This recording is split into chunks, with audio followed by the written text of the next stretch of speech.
Colombia, las autoridades revelaron que 15 menores de edad han muerto tras un bombardeo ordenado por el presidente Gustavo Petro contra bases de los disidentes de las FARC.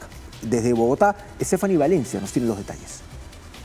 ¿Qué tal? Un saludo para todos. Pues el revuelo se ha generado principalmente porque ha quedado en evidencia el cambio de directriz que ha habido por parte del gobierno del presidente Gustavo Petro, en el que desde muy al principio de haber asumido la presidencia de la República había anunciado que los bombardeos en Colombia se suspendían. Posteriormente autorizó que se bombardeara con la condición de que se garantizara que no había presencia de menores de edad, y hoy en el país se ha revelado la muerte de 15 menores de edad, 12 de ellos muertos en operaciones de bombardeo realizado por las fuerzas militares y 3 menores de edad muertos en medio de combates entre el Ejército Nacional y las estructuras armadas ilegales. Esto ha generado un revuelo también político, quienes desde diferentes orillas han cuestionado que en su momento, en el 2019, 2020 y 2021, el presidente Gustavo Petro, que para esa época era senador de la República, junto con su partido político, cuestionaron duramente los bombardeos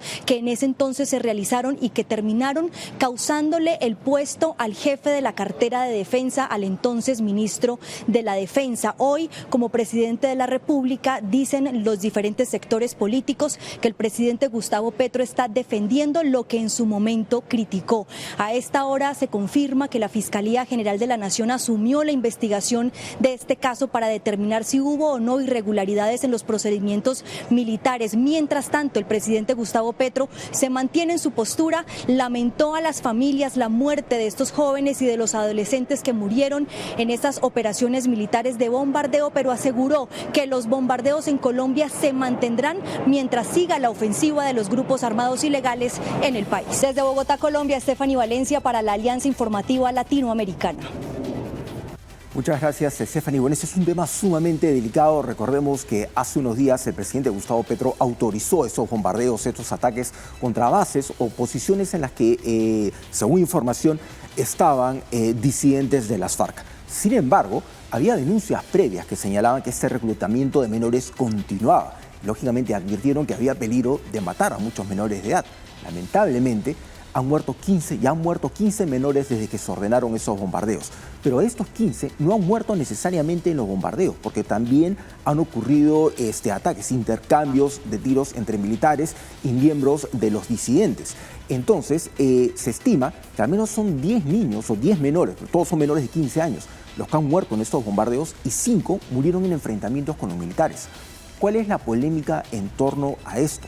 A que años atrás, durante el gobierno del presidente Iván Duque, él autorizó bombardeos en los que se comprobó que habían muerto 7 menores. En ese entonces, el señor Gustavo Petro, eso fue en el año 2021, él utilizó sus redes sociales para condenar esto, exigir renuncias e incluso denunció que ese era un crimen de guerra y pidió delitos y sanciones, o sea, denunció que era un delito y pidió sanciones muy severas contra los responsables.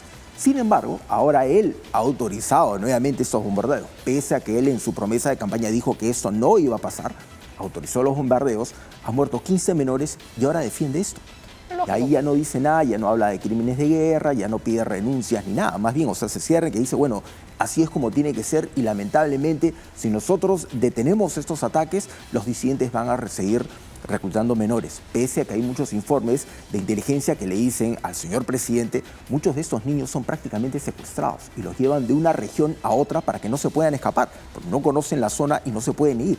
Pero hay otros especialistas en Colombia que dicen, bueno, si estos niños se están yendo con los disidentes es porque vienen de regiones muy pobres, donde el gobierno no está presente, donde no tienen ningún tipo de oportunidad y lo único que encuentran es enlistarse simplemente y empezar a matar gente porque no hay otra perspectiva de futuro. No, además el presidente Petro entiende bien cómo funcionan las guerrillas porque no por gusto ha sido un guerrillero. Entonces, de alguna manera tampoco le están contando una historia. Él ha levantado las armas en su momento, luego la ha depuesto y se ha pasado a la arena política, pero claramente entiende lo que sucede, por qué sucede y claro, ahora desde el otro lado empieza ese doble discurso, esa doble moralina. Cuando lo hace la derecha, son unos asesinos, unos criminales, sanciones internacionales, renuncian todos. Cuando lo hace la izquierda, fue necesario, inevitable. Nosotros no hemos sido los responsables, sino esos que secuestraron, esos que obligan a los niños. Así es. Esos, entonces, y empieza lo mismo, desde el Parlamento va a pasar lo mismo. Aquellos que son más defensores de la derecha van a buscar sanciones y condenas y los que son de la izquierda van a buscar relativizar los hechos. Lo concreto es que al final del día la situación con las guerrillas, con los disidentes en Colombia ha ido incrementándose. No solo por la cantidad de ataques que vemos, sino por esta inseguridad latente y creciente que se vive y que no ha encontrado una respuesta. Se cuestionó las estrategias de Álvaro Uribe, claro, luego que salió del poder, porque en el momento que pacificó Colombia, todo el mundo lo aplaudía y lo alentaba. Luego, con Iván Duque también se le cuestionó muchísimo, pero lo concreto es que las políticas de Gustavo Petro y de su momento del presidente Santos tampoco han rendido frutos y no le trajeron paz a Colombia. Así es una situación sumamente compleja, muy delicada la que está atravesando Colombia y que evidentemente va a tener un severo impacto porque también en el 2026 tienen elecciones presidenciales. Entonces ahí la cosa se empieza a poner mucho más complicada.